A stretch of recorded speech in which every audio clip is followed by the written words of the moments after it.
Development आया है इस कंट्री में सुप्रीम कोर्ट।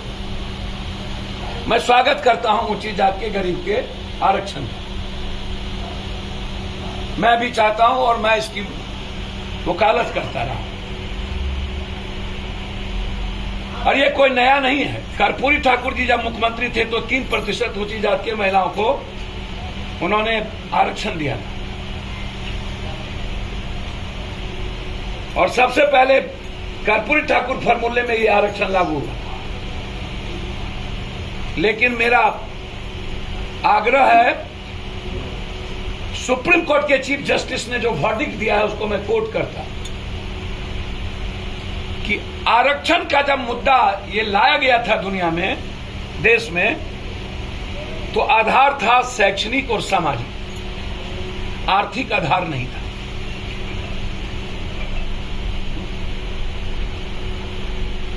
अब आपने भाजपा के गंदे मिजाज ने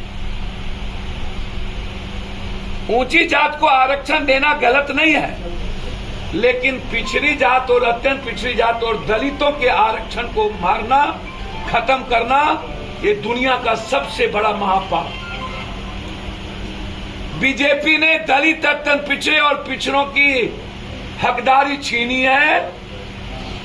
यदि आपने 10% आरक्षण ऊंची जात को हम लोगों ने मिलकर दिया तो हमें 55% से ऊपर पिछड़ों के आरक्षण के रूल्स को लागू करना चाहिए। और यदि आप आर्थिक आधार पर आरक्षण देने की वकालत किए हैं तो हम नरेंद्र मोदी को चैलेंज और चुनौती देते हैं किशनगंज से, यदि हिम्मत और औकात है पिछड़े जाति और दलितों के साथ खड़े होने की, तो आर्थिक आधार पर आरक्षण आप तब दीजिए जब आप जाति जनगणना आर्थिक आधार पर करके सामने लाए। पहले आप हिंदुस्तान के जाति जनगणना को आप लाइए कि निषाद, मला, केवट, नानू, चंद्रवंशी, नुनिया, कानू, कुहार, कमार, शाह, चौधरी, कलवार, ये जितनी जातियां हैं हिंदुस्तान में, पासवान, राम, मुसैर, भुइया, पासी, ये जितनी जातियां हैं जो गरीब है, शैक्षणिक और आर्थिक नहीं था, सामाजिक राजनीतिक आधार पर भागीदारी थी। हम नरेंद्र मोदी अररिया कहते हैं, अब कटिहार और अररिया को दुनिया का नंबर 1 बनाने, बाहर के पूंजीपति हमारे किशनगंज में आकर के जमीन लेकर के यहाँ पर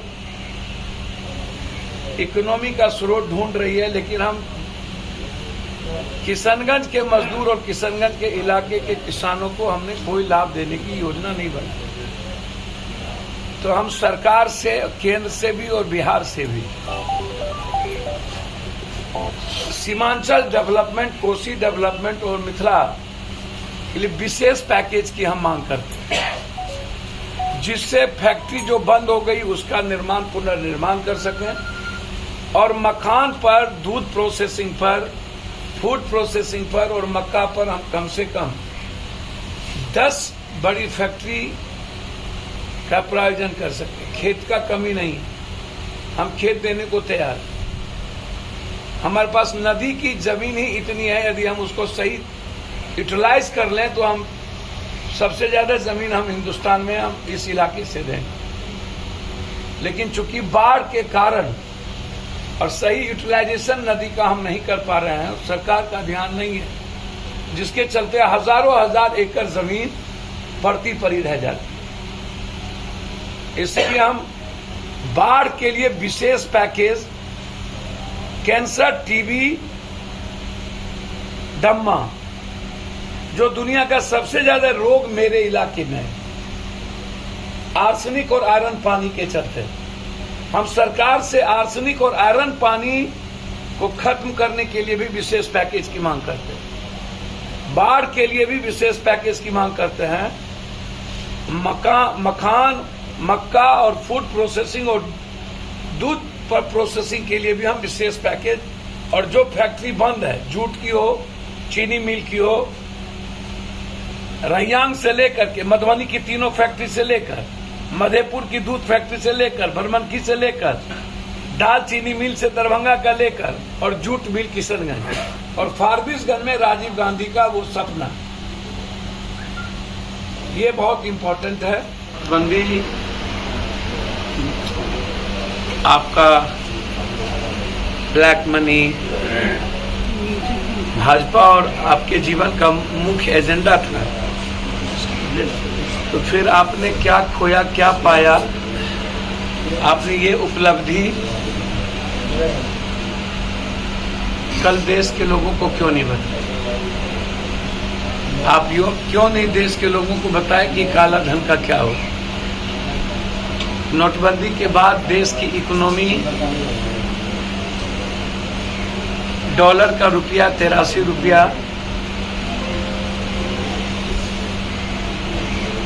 इकोनॉमी दुनिया में सबसे निचले मोड़ पे, भूख हम बांग्लादेश पाकिस्तान से भी इंडिया ऊपर की स्थिति हो गई, गरीबी नाइजीरिया से ऊपर हम हो गए,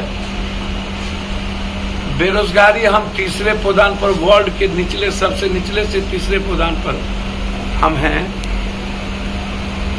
मैं सीधा सवाल देश के पीएम से करना चाहता हूं कि भारत की 130 करोड़ जनता नोटबंदी के बारे में आपसे सुनना चाहती है कि नोटबंदी से किसानों को, गरीबों को, मजदूरों को और छोटे छोटे व्यापारियों को फायदा हुआ या वो बंद कोलैप्स कर गया? कल आपने जश्न नहीं मनाई, कल आपने अपनी उपलब्धि गिनती नहीं कराई।